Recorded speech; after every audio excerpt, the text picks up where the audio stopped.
nkamucira mu maso nkamucira mu kanwa ariko nubwo yahingaga natinze dore n'amasaha yansize pe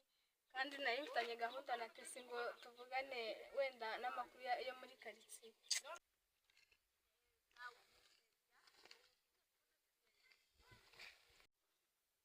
Maheba mwiriwe mutese mama niriwe neza bakabyara ni meza byagenda gaze byagenda ndabibona rwose muri iyi minsi bisigaye mumeze neza.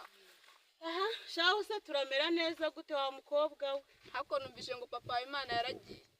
amakuru nawe wari uzi se nayo narinzi ubu niyo nje gufata yarigendeye yego komana ubwo se yagiye ryari amaze iminsi 3 agiye akanakumiro none yajyanwe n'iki sawu nago twari twatonganye sinari namututse uko yahinguye yagiye uko yagiye mu bihe bice se none nzamenya mukura hese ko none ndago naguzana umugabo wawe yagiye na telefone yiwe yarayisize none kugira ngo wemeze ko numva ubabaje ufite ibibazo none ubwo mubayeho mute papa Imana adahari shate sireka nkubwiza ukuri pe papa Imana yahingaga nkamucira mu maso nkamucira mu kanwa ariko nubwo yahingaga nta kintu yarantwaye nubwo yenda ari agacucu katazi gukaraba ariko akagabo kaninda gakunda karamfasha pe kurya narahangayitse nago nyirya umutima haba Imana nawe rero naramubuze none ndumva wowe none nkaho bagendereye wande ubu ndi muri inzu nyenyine nirwa nyihumira mu ndi nyenyine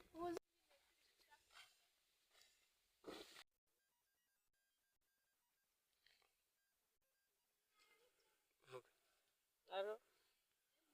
keva makuru y'iminsi umeze ute nanjye meze neza maze iminsi ndi i Kigali ariko naje mu cyaro kandi kubona isake harateye imbere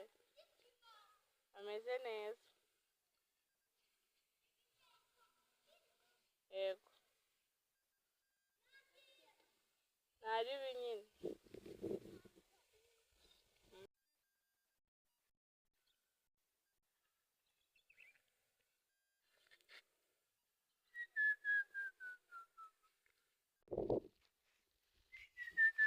ariko Imana irarema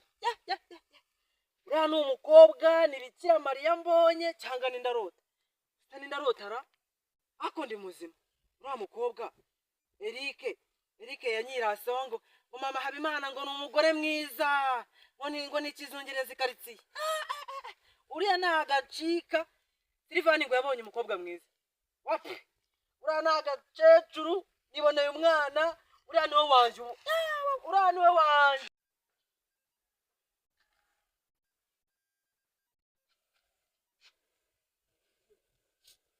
nawe urananiye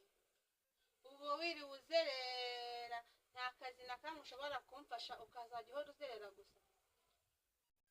ubu urumva umuntu nkawe uzajya uhora ugenda uko ngana uko nguko uzajya ugenda nta kazi mu rugo ugira